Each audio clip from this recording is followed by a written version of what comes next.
Okay, today we are going to talk about residential real estate.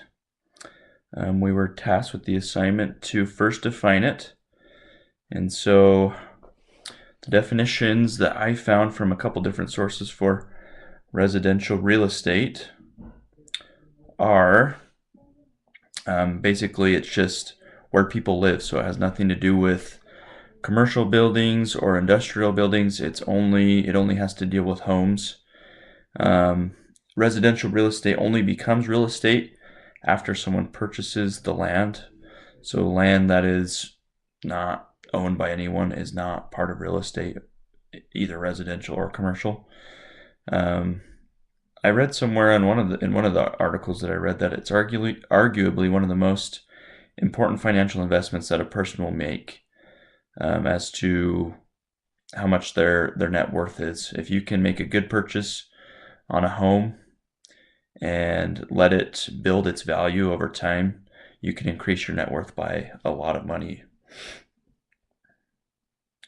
So that's the definition. The current status of the housing market is it's kind of a seller's market right now, which means there are a lot of buyers, but not a lot of inventory of homes to support the amount of people looking to buy a home. Which means the demand is high, the supply is low, which means that prices of homes are rising. Rental prices are high, as well as mortgage rates are rising as well.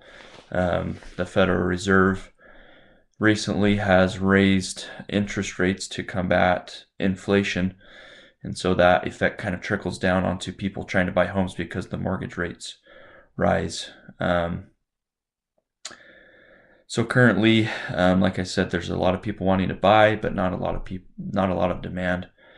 And so there are a lot of people opting to just not buy homes right now because of the high prices, and they're kind of just waiting for the right time for prices to lower. You would think that there would be a lot of construction to combat the high demand, but there really isn't a ton of construction going on. I think there's a decent amount, but not as much as you would think, and that's because of the tariffs that have been placed on trades, and it affects construction costs, which have also increased. And so builders aren't building as much right now. As far as where the market is going, see